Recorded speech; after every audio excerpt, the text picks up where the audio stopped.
Hey,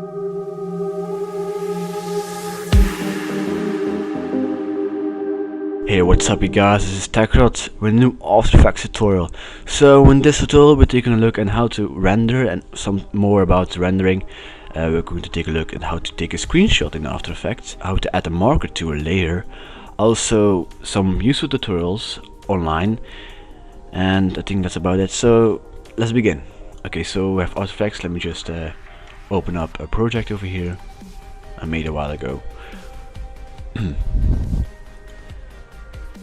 So normally you know what rendering is. Rendering means that you'll be rendering out your composition into a video which you'll be able to upload to YouTube or Facebook, for example. And how to render out is very simple. So first off, we got our animation over here. It's just a project I'm working on, and I want to render out this region over here. First off, we got our work area over here, this one, and we're going to select the part you want to render out. For example, on this part render out, or the whole composition, that's possible as well, but for now this part only. And I want to render this one over here out. And how to do that is very simple.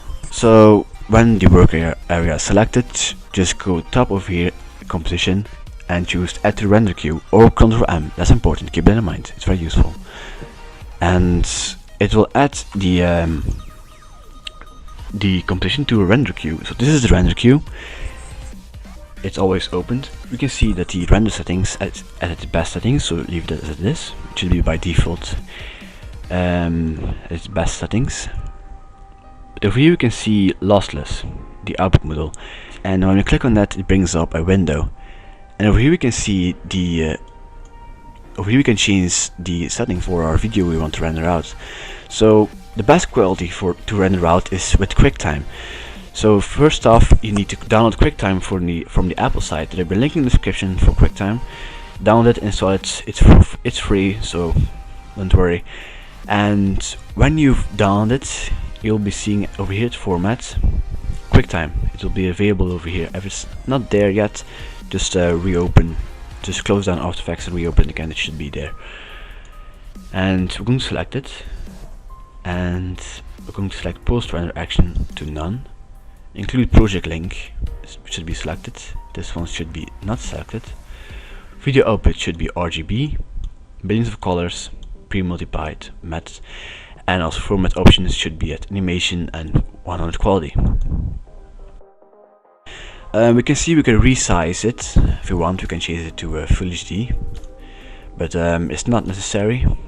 We're going to leave it as it is, because sometimes when you resize it, it will change the composition settings a little bit, and we don't want that to happen, so don't need to check that. The crop, we don't need to check that as well. Audio output, we need to select that. When you don't select that, it will not render out any audio, so make sure that this one is selected every time you render it out. 48,000 kilohertz, 16-bit stereo, format options, uncompressed. Okay. And color management should be by default the same as I have. And just press OK. And we can render it out. But every time you want to render something out, we have to change the settings every time, and that's kind of lame. We need to do that. So I found a useful way to save the settings we've just done. Over here you can see a little arrow, and when you click on that we can see make template. It will brings up this menu, and over here you can see we can change the name, for example to QuickTime or Full HD. We can see the information over here. We can already see it's on QuickTime, but to be sure we're going to click edit and make sure everything is alright. Okay, seems fair enough, and just press OK, and it will be saved. When you press again the little arrow over here, it will be saved in this menu over here. So we're going to take a look for it.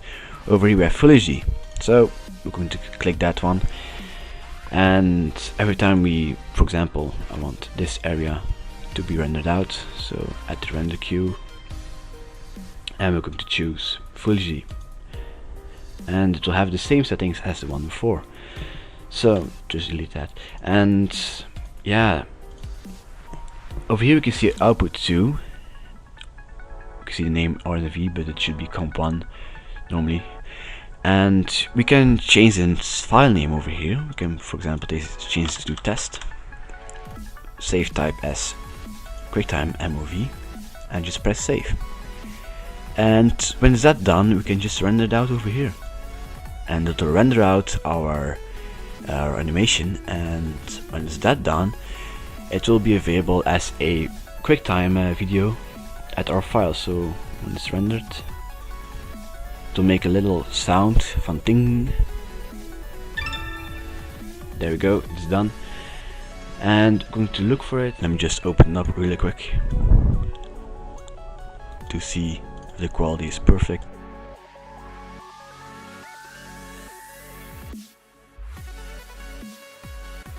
As you can see, the quality is pretty awesome. And you can see the file is quite big. It's over, you see 30 megabytes. And normally you should re-render it out in Sony Vegas Pro or in another in a video converter program. So if you have Sony Vegas Pro, you really want to render out using that program, because it's much faster than a video converter. So if you don't know how to render out in Sony Vegas Pro, just search a tutorial on it. It is very easy. But if you don't have Sony Vegas Pro, don't worry. There's a program online called Any Video Converter, or AVC, and it will let you convert any video to any file format you want. It's a free program, and it's really easy to use, so check that out. There'll be a link in the description to it. Okay, so now we'll be taking a look at how to create a screenshot from our projects. For example, I want a screenshot of this frame over here. I want a screenshot from it, and how to do that is very simple. Just by going to our composition over here at top, composition, and choose save frame as file, and that will add the frame we selected to the render queue. And you can see the output model is selected to Photoshop. We want to change that to PNG, so we're going to click on Photoshop, choose format, PNG sequence, and just press OK. These settings should be by default the same as I have. And the output to, for example, and change the name to screenshots, and just press save. And we click on render. It will render out one frame, and let's just take a look at it. Pictures over here. There we go, we have our picture. But also keep in mind the settings over here. See, it's on full. If you've selected third or half or any other, the quality might be not as good. So make sure it's selected to full, or else it won't render out in full quality. So keep that in mind. Okay, so I think that's about it for the rendering. So now how to add a marker to a layer. So as I said before in the beginning of the tutorial, we'll be taking a look at how to add a marker to a layer, which is very easy. Just by pressing the star or a numpad, it will add a marker to our layer over here.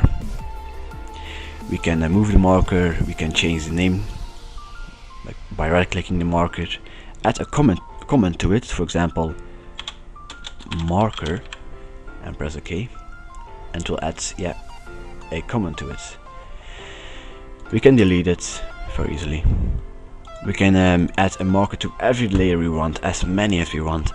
We can even add a marker to our work area over here on top of here. So when you want to add a marker over here, just make sure you have no layer selected. Click out of it. Press star on your keyboard, on your numpad, or just by going over here, layer, and add marker. Some laptops don't have a numpad, or some computers don't have a numpad. So if you want to add a marker, just go by layer over here, add marker. It's very easy. You can delete it if you want. Markers are very useful for, especially when we're working on a big project. You want to make sure everything is organized because you can see this project is not as organized. Okay, so now I think that's about it for everything in this tutorial. So what I'm expecting from you is that you'll be working on your own every time you open up a project, so you'll get around After Effects, you get used to it. So for example, I want a project, I want to make a edit. Train yourself a little bit, ask me questions on how to do that, or search tutorials for it. It's very easy. These tutorials are to help you a little bit with After Effects. It's not meant to be the awesome editor, to become an awesome editor, but at the end, when you practice enough. For example, I've been editing with After Effects for over a year, and I'm very experienced with it just by working a year with it. So when you do the same thing, you reach the same results as I did. Now for the next thing, we got videocopilot.net. So that site offers great plugins and great tutorials, but the best thing about the site are the tutorials. So when we click on tutorials, we can see he has a lot of tutorials, over 100 tutorials, and they're very useful tutorials and they're very well explained. This guy is Andrew Kramer, and he's one of the best After Effects users out there. He creates awesome plugins, awesome videos. You really have to check that out. This guy is really awesome. You can see he will teach you how to create, for example, this 3D creator, and just have to follow the steps very easily. It takes a lot of time, but I must say it will be worth your time. So I think that's about it. So thank you for watching this tutorial for After Effects. In the next tutorial, we'll be taking a look at how to create your first intro. We'll be repeating the basics, so we get more used to it. Tutorials after that, we'll be taking a look at the plugins, at the effects, and more in-depth tutorials. Okay, so thank you for watching this tutorial on how to render in After Effects, other cool stuff. Please like and comment, it will help me out a lot. Show me guys some feedback, and please subscribe for more, and thank you for watching.